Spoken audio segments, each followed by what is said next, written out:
మరొకరు చెవిరెడ్డి భాస్కర్ రెడ్డి. అప్పుడు చెవిరెడ్డి భాస్కర్ రెడ్డి ఏం తప్పు చేసినాడో నాకైతే తెలియదు. కేవలం ఆయన చంద్రగిరి కాన్స్టిట్యున్సీకి ఎమ్మెల్యే కావడం. ఇదే చంద్రగిరి కాన్స్టిట్యున్సీ చంద్రబాబు నాయుడు సొంత కాన్స్టిట్యున్సీ. ఇదే చంద్రబాబు నాయుడు సొంత కాన్స్టిట్యున్సీ చంద్రగిరిలో 1983లో 1978లో ఆయన కాంగ్రెస్ పార్టీలో మంత్రిగా ఉండి పోటీ చేసి 17,000తో ఓడిపోయినాడు చంద్రగిరి కాన్స్టిట్యున్సీలో 1983లో.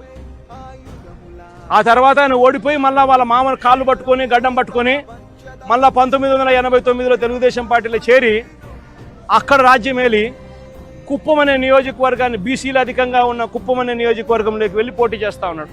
ఈ చంద్రగిరి నియోజకవర్గం ఆయన చేతుల్లో నుంచి వెళ్ళిపోయింది అని, ఈ చంద్రగిరి అనే నియోజకవర్గం ఆయన సొంత ఊరుంది కాబట్టి అక్కడ ప్రజలు చంద్రబాబు నాయుడు ఓడించినారు అని బాధ తట్టుకోలేక భాస్కర్ను వేధించి జైల్లో పెట్టించే కార్యక్రమాలు చేస్తూ ఉన్నాడు. చివరికి భాస్కర్ ఒక్కడే కాదంట, భాస్కర్ కొడుకు మొన్న కంటెస్ట్ చేసినాడు. పాపం లండన్ నుంచి వచ్చినాడు పాపం ఆ పిల్లోడు కూడా మొన్న కంటెస్ట్ చేసినాడు. ఆ పిల్లోని కూడా కేసులో పెట్టినారు.